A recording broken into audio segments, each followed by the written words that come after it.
عبادت، یہ افطاری کرنا بھی ایک عبادت ہے۔ افطاری کے وقت میں اللہ پاک خصوصی طور پر دعاؤں کو قبول کرتے ہیں۔ آج ہمیں چاہیے کہ افطاری سے پہلے دعاؤں کرنے کا اہتمام کریں۔ اکثر اوقات ایسا ہوتا ہے افطاری کے وقت میں بھول ہو جاتی ہے، افطاری کے وقت میں توجہ نہیں رہتی اور دعا کرنے سے محروم ہو جاتے ہیں، جبکہ روزے کا اصل مقصد تقوی حاصل کرنا ہے اور روزے کا اختتام افطاری میں ہوتا ہے۔ اختتام پر کام ختم ہونے پر مزدوری دی جاتی ہے، تو افطاری کے وقت جو روزہ افطار کیا جاتا ہے اس کی مزدوری کا وقت ہوتا ہے۔ تو افطاری کے وقت خوب دعائیں کرنی چاہیے۔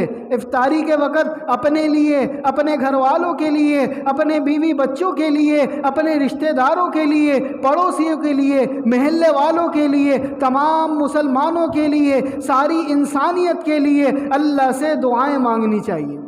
اور خصوصی طور پر جو ہمارے مرحومین ہیں، جو دنیا سے جا چکے ہیں، ان کے لیے خصوصی دعائیں مانگنی چاہیے۔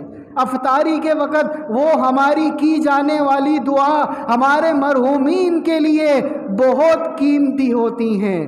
بہت سارے ہمارے مرحومین نہ جانے کوئی عذاب قبر میں مبتلا نہ ہو، نہ جانے کوئی پریشان نہ ہو، ہماری افطاری کے وقت کی جانے والی دعا ان کے لیے نجات کا ذریعہ بن جاتی ہے۔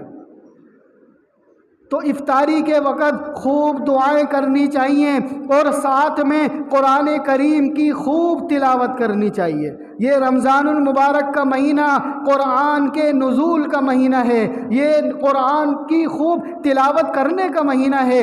آپ علیہ الصلاۃ والسلام رمضان المبارک میں بہت زیادہ تلاوت کا معمول رکھتے تھے، یہاں تک کہ حضرت جبرائیل علیہ السلام کو تراویح کے اندر بھی اپنا قرآن سناتے تھے، اور حضرت جبرائیل علیہ السلام بھی آپ علیہ الصلاۃ والسلام کو قرآن سناتے تھے۔ تو قرآن کی خوب تلاوت کرنے کا معمول بنائیں۔ آج 9 رمضان ہو چکے، ایک دن بعد یہ پہلا عشرہ گزر جائے گا، یہ پہلا عشرہ گزر جائے گا۔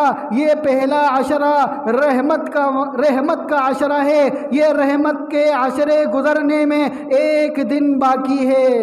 ایک دن بعد یہ پہلا عشرہ ختم ہو جائے گا، اس کے بعد ہماری زندگی میں یہ 2026 کا رمضان کبھی دوبارہ نہیں آئے گا۔